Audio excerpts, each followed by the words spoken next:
Bismillahirrahmanirrahim. I am Luqman Khan. In this video, we will solve question number 4, 5, 6 and 7 of exercise number 4.2, class first year mathematics, National Book Foundation. Before starting the video, it is requested to all the viewers to please subscribe my channel, comment, share and like my videos. So let's start the video. Question number 4 of exercise number 4.2 is the third term of an arithmetic sequence is 14 and the nth term is -1. Find the first four terms of the sequence. हमें arithmetic sequence का third term और nth term given है. third term is 14 और nth term जो है ना वो -1 है. So solution, given that third term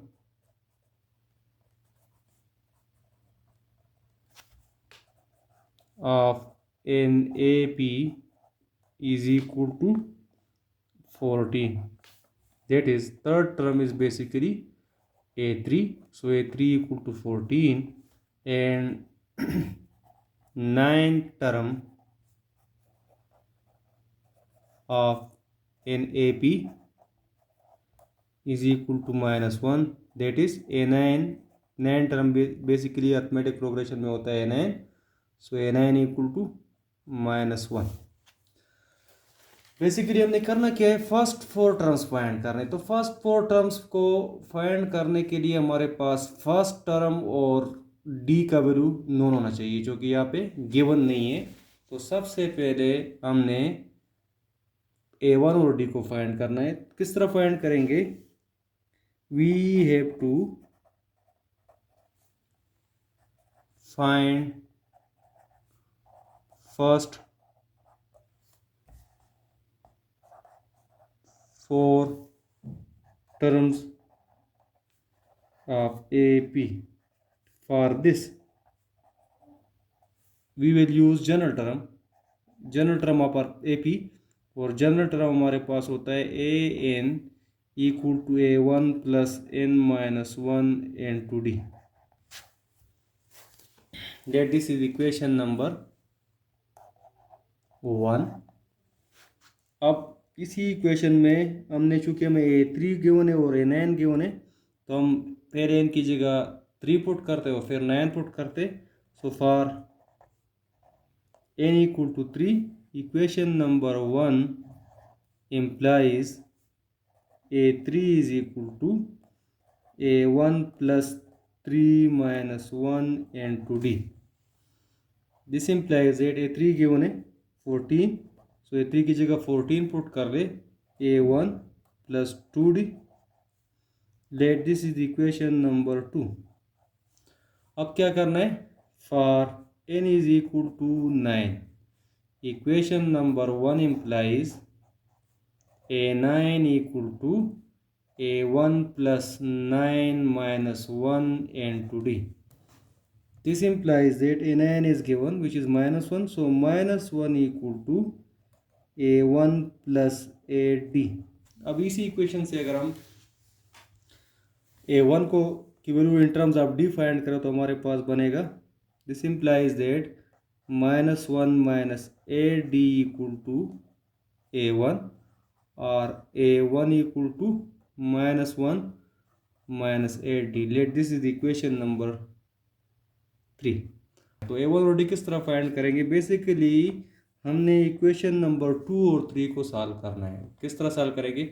हम इक्वेशन नंबर 3 को इक्वेशन नंबर 2 पे पुट करते. हम यहाँ पे जो मेथड यूज़ कर रहे हैं ये मेथड है solution of equation by using substitution method. So हम क्या करते? Putting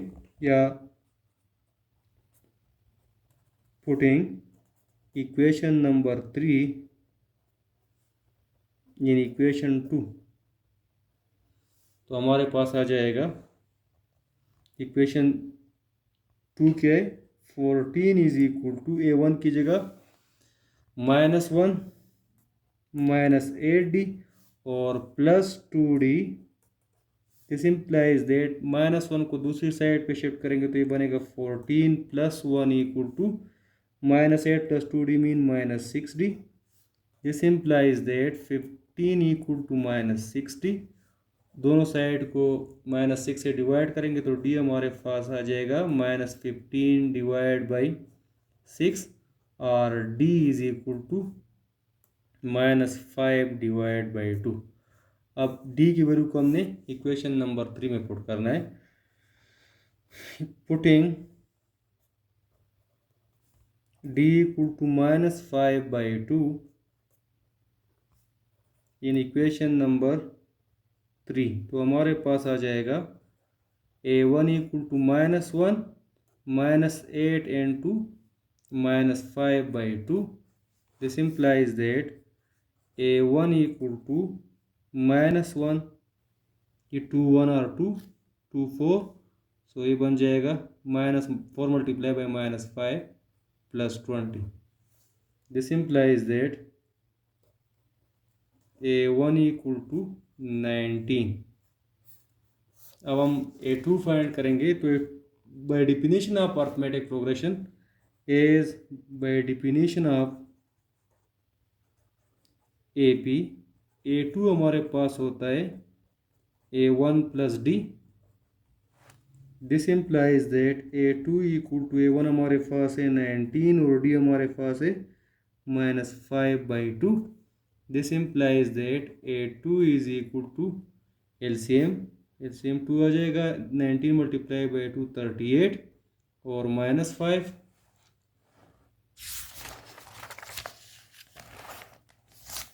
this implies that a2 हमारे पास आया 33 डिवाइड बाई 2. अब हम a3 फाइंड करते तो a3 हमारे पास होता है since a3 is equal to a1 plus 2d by using definition of AP. So this implies that a3 is equal to a1 हमारे पास 19 है प्लस 2 and 2, d हमारे पास -5 by 2 है. So this implies that a3 is equal to 19 2 2 cancel -5, a3 is equal to 14. So third term हमारे पास आया 13. अब fourth term के लिए क्या करेंगे, a4 हमारे पास होता है a1 plus 3d. This implies that a4 equal to a1 is 19 plus 3 multiply by d is -5 divide by 2. This implies that a4 equal to LCM ले 2 LCM आ जाएगा, 2 मल्टीप्लाई बाई 19 इज 38 और plus multiply by minus 3 multiply by 5 is 15. So 4 term is 23 divided by 2. Question number 5 is find the arithmetic sequence for a17 equal to -40, a28 equal to -73. Find a1 and d. Write first 5 terms of the sequence. So हमें a17 given है और a28 given है. तो solution question number 5, given that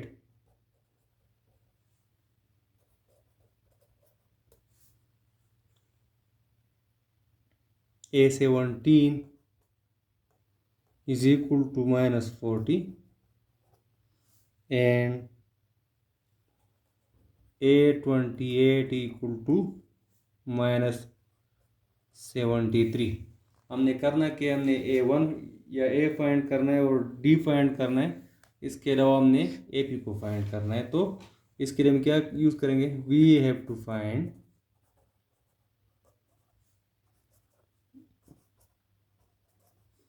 a1 d and hence AP. For this, as we know that general term of AP is a and it is always equal to a1 plus n minus 1 into d. Let this is equation number 1. अब इसी equation को use करके हमने a1 और d को find करना है. किस तरह, हमें A17 गिवन है, तो for n equal to 17 equation number 1 implies A17 is equal to A1 plus 17 minus 1 into D. अब A17 is minus 40, so minus 40 equal to A1 plus 16 times D. Let this is equation number 2. Next हमें A28 given है, तो equation number 1 में इनकी जगह 28 put करें.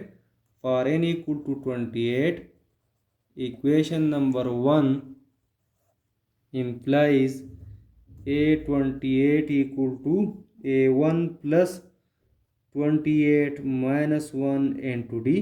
A28 की जगह वैल्यू पुट करें. A28 हमारे पास है -73 is equal to A1 plus 27D. इसको थोड़ा सा सिंप्लीफाई करें. इसी इक्वेशन से A1 की वैल्यू हमने फाइंड करना है इन टर्म्स ऑफ D, तो ये बन जाएगा -73 minus 27D equal to A1 और A1 equal to -73 minus 27D. Let this is equation number 3. अब क्या करना है, इक्वेशन नंबर 3 को इक्वेशन नंबर 2 में पुट करना है. Putting equation 3 in equation number 2, तो हमारे पास आ जाएगा इक्वेशन 3 के -40 इज इक्वल टू A1 की जगह वैल्यू -73 माइनस 27D और प्लस 16D. -73 को दूसरी साइड पे शिफ्ट करें तो बन जाएगा -40 प्लस 73 इज इक्वल टू -27 प्लस 16 mean -11D. This implies that -40 plus 73 mean 33.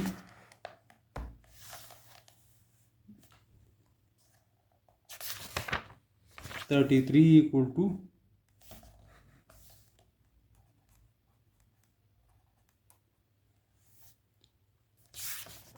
-11D or D is equal to 33 divided by -11. This implies that D equal to -3.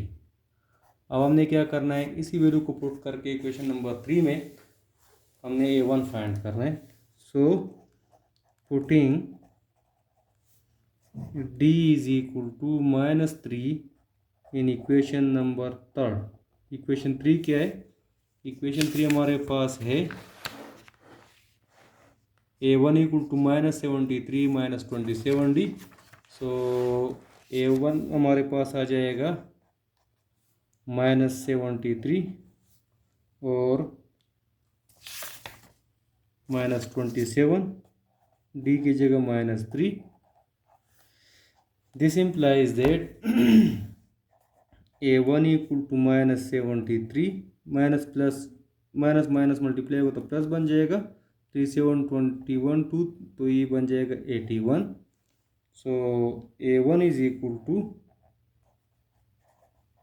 81 minus 73 mean 8. तो अभी हमारे पास A1 भी है और D भी है. हम A2 फाइंड कर रहे हैं. By definition of AP A2 is always equal to A1 plus D. This implies that A2 is equal to A1 is 8 और D जो है ना -3 है. This implies that A2 equal to 8 minus 3 equal to 5. ये A2 किस लिए find कर रहे हैं, क्योंकि हमें नेक्स्ट 5 टर्म्स फाइंड करना है. तो A3 क्या होगा, A3 हमारे पास है A1 plus 2D. This implies that A3 is equal to A1 is 8 plus 2 times -3. This implies that A3 is equal to 8 minus 6. This is equal to 2. A4 के लिए क्या करेंगे, A4 is always equal to A1 plus 3D. This implies that A4 equal to A1 is 8 plus 3, D is -3. This implies that a4 equal to 8 minus 9, so this is -1. और a5 क्या होगा? a5 होगा a1 plus 4d. This implies that a5 equal to a1 is 8 plus 4 times d is -3.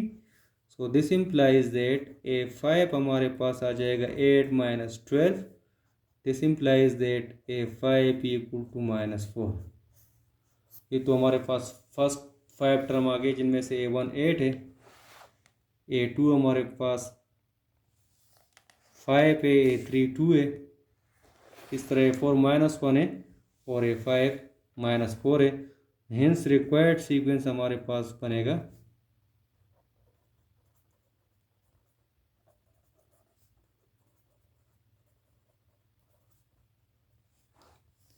8 5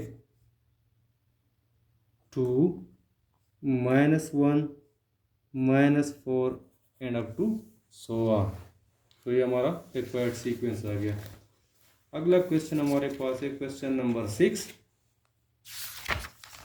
question number 6 is the fifth term of in arithmetic sequence is 19 and 11 term is 43. Find the first term and 87 term. Solution. Question number 6.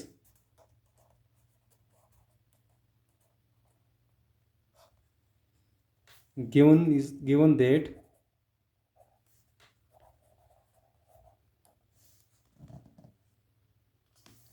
fifth term of AP is equal to 43. अब fifth term क्या होता है? AP का fifth term हम A5 से denote करते, so A5 equal to 43 and 11 term of AP is equal to fifth term is not 43, fifth term is 19 and 11 term is 43. That is A11 equal to 43. हमने करना क्या? हमने first term को find करना है और 87 टर्म को फाइंड करना है. We have to find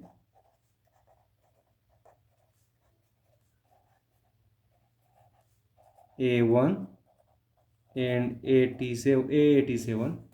For this, as AN is equal to A1 plus N minus 1 and 2D. हमने यहाँ पे भी general term of n term of arithmetic sequence use करना है. तो हमें चूँकि A5 गिवन है और A11, तो पहले हम N की जगह 5 पुट करते. So for N equal to 5, equation number 1 implies A5 equal to A1 plus 5 minus 1 and 2D. A5 की जगह वैल्यू पुट करें. A5 is 19, so 19 equal to A1 plus 4D. Let this is equation number 2. For N equal to 11, equation number 1 implies A11 equal to A1 plus 11 minus 1 and 2D. अभी A11 भी हमें given है. A11 की जगह put कर ले 43, सो 43 equal to A1 plus 10D. अभी इस इक्वेशन से we can write A1 equal to 43 minus 10D. 10D को दूसरी साइड पे शिफ्ट करेंगे तो माइनस 10D बन जाएगा. Late this is equation number 3. अब इक्वेशन 3 को इक्वेशन 2 में पुट कर ले. Putting equation 3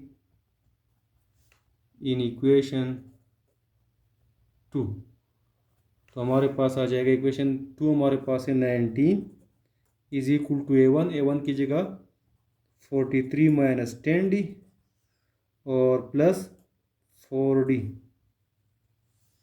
this implies that 19 minus 43 को दूसरी साइड पे शिफ्ट करेंगे तो माइनस 43 बन जाएगा, is equal to minus 10d plus 4d is minus 6d आ जाएगा. सो और minus 6d equal to minus 24.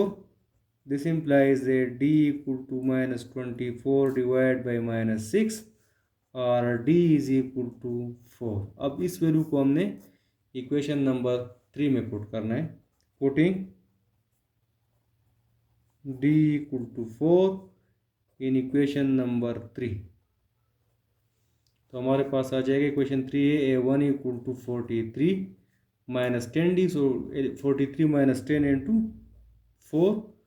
This implies that a1 equal to 43 minus 40, a1 equal to 3. so first term हमारे पास आया 3. अब हमने 87 टर्म फाइंड करना है, तो to find a87 putting n equal to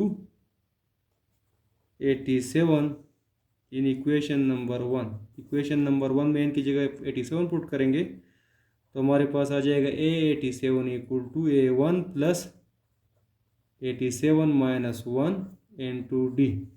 this implies that a87 equal to a1 की value, a1 हमारे पास है 3 प्लस 87 माइनस 1 इज 86 और d की जगह वैल्यू d हमारे पास है 4. सो this implies that a87 equal to 4 multiplied by 86 is 344. so 3 plus 344 or this is equal to 347. so a87 or 87 term is 347. Question number 7 is which term of the sequence minus 6 minus 2 2 up to so on is 70. पहले हम देखते given sequence क्या है या given AP क्या है. Given AP is minus 6 minus 2 2 up to so on. We have to find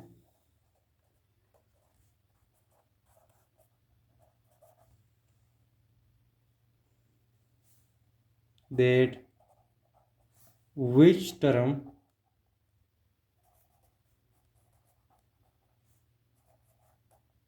of sequence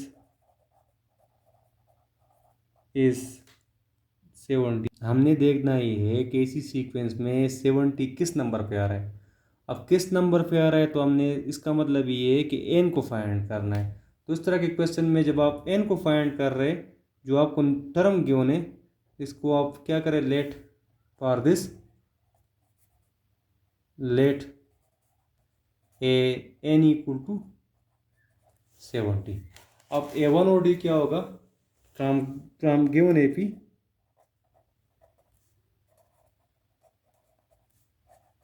we have a1 which is first term और ये माइनस 6 है और d हमारे पास है, d हमेशा हमारे पास होता है second term minus first term. Second term minus 2 है और minus first term is minus 6. This implies that d equal to minus 2 plus 6, d is equal to 4. अब हमने क्या करना है, n फाइंड करना है. नाउ इसके लिए हम यूज़ करेंगे general term of AP. A n is equal to a1 plus n minus 1 into d. Values put करें. ए एन की जगह 70 पुट करें. a1 हमारे पास है माइनस 6 प्लस n माइनस 1 और d हमारे पास है 4. 6 को दूसरी साइड पे शिफ्ट कर ले तो ये बन जाएगा 70 plus 6 is equal to 4 time n minus 1 और 76 is equal to 4 time n minus 1. दोनों साइड को 4 से डिवाइड करें. So 76 divide by 4 equal to n minus 1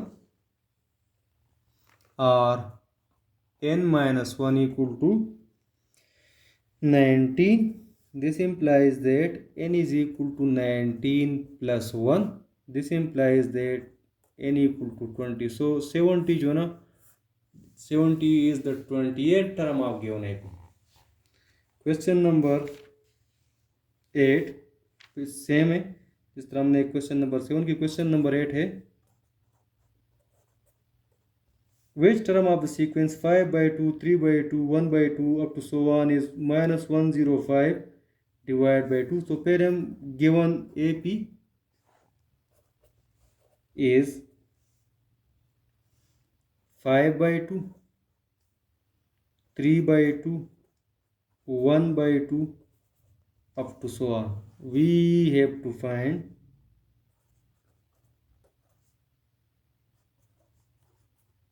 that which term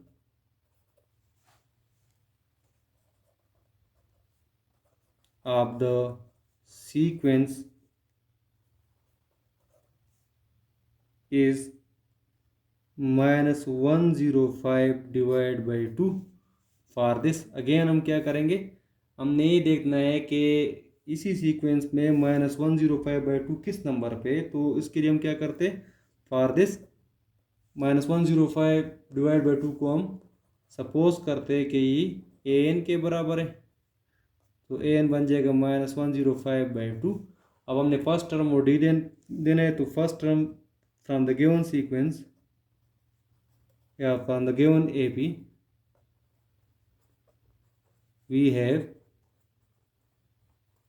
a1 is equal to 5 by 2, d equal to 3 by 2 minus 5 by 2। d हमारे पास आ जाएगा 2 LCM 3 minus 5। this implies that d is equal to minus 2 divided by 2। this implies that d equal to minus 1। now to find n we use n term of sequence which is an, and it is always equal to a1 plus n minus 1 into d। an a1 और d की जगह value put करें। an हमारे पास है minus 105 divide by 2। This is equal to a1 हमारे पास है 5 by 3 sorry 5 by 2 plus n minus 1 और d हमारे पास है minus 1। This implies that minus 105 by 2 minus 5 by 2 को दूसरी साइड पे शिफ्ट कर लेते हैं। माइनस 5 बाई 2 बन जाएगा और उसके साथ माइनस मल्टीप्लाई करें तो ये बन जाएगा माइनस n प्लस 1। एलसीएम ले, एलसीएम आ जाएगा 2 minus 105 minus 5 equal to minus n plus 1। This implies that minus 110 by 2 equal to minus n plus 1। this implies that minus 55 equal to minus n plus 1। this implies that n को left side पर shift कर तो minus n plus n बन जाएगा और minus 55 को right side पर shift कर तो बन जाएगा 1 प्लस 55 n equal to 56। सो इसका मतलब ये है तो 105 is the 56th term of the given AP।